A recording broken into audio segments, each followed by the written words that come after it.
2021 সালের ডিসেম্বরে কথিত মানবাধিকার লঙ্ঘনের অভিযোগ তুলে র্যাবের ওপর নিষেধাজ্ঞা দেয় যুক্তরাষ্ট্র।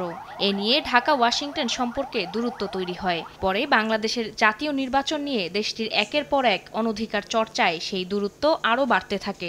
যদিও দ্বাদশ জাতীয় সংসদ নির্বাচনে নিরঙ্কুশ সংখ্যাগরিষ্ঠতা পেয়ে আওয়ামী লীগ সরকার গঠন করলে দেশে নিযুক্ত মার্কিন রাষ্ট্রদূত তার ভোল পাল্টাতে শুরু করেন। সেই সঙ্গে বোয়িং বিক্রিসহ বাণিজ্য সম্পর্ক জোরদারে তৎপর হয়ে ওঠেন।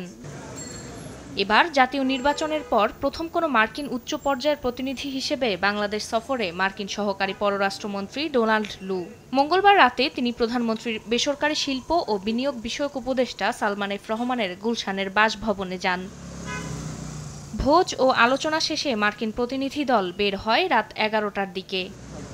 পরে সংবাদ সম্মেলনে সালমান এফ রহমান জানান, ডোনাল্ড লু বলেছেন র্যাবের উপর নিষেধাজ্ঞা তুলে নিতে কাজ করছে হোয়াইট হাউস। বঙ্গবন্ধুর খুনি রাশেদ চৌধুরীকে ফিরিয়ে দিতে যা করার তা করারও আশ্বাস দিয়েছে মার্কিন প্রশাসন। র্যাবের স্যাংশন সাথে সাথে আমাদের রাশিদ চৌধুরী যে বঙ্গবন্ধুর খুনির কথাটাও আমরা বলেছি এদের ফেরত দেওয়ার ব্যাপারে। তো সেখানে সে বলছে কি এই দুটোই ইস্যু, র্যাব স্যাংশনও এবং খুনিটাকে ফেরত আনার ইস্যুটা তাদের জাস্টিস ডিপার্টমেন্টে এটা আছে।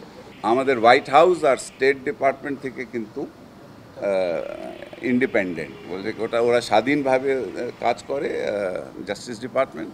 তো তারা বলেছে দ্যাট আমরা এটা পুশ করতেছি, আমরা জানি তারা বলছে যে আমরা স্টেট ডিপার্টমেন্ট থেকে কিন্তু আমরা ফুল এখন সাপোর্ট দিচ্ছি। সালমান এফ রহমান জানান, রাজনীতি নির্বাচন নিয়ে কোনো আলোচনা না হলেও বাংলাদেশের সঙ্গে সম্পর্ক জোরদার করতেই সফরে এসেছেন মার্কিন সহকারী পররাষ্ট্রমন্ত্রী। ভুটান, নেপাল, ভারত এর সাথে বাংলাদেশের যে আমাদের রিজনাল একটা আপনার বিদ্যুতের তারা কানেক্টিভিটি চায়, সেটার জন্য তারা বলছে যে আমরা চাই যে আপনারা, তো আমরা বলেছি যে আমরা তো 40 মেগাওয়াট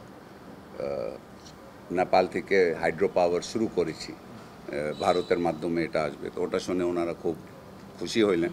দ্বিপাক্ষিক সম্পর্ক জোরদারে আঞ্চলিক বাণিজ্য বিনিয়োগ এগিয়ে নিতে চায় যুক্তরাষ্ট্র।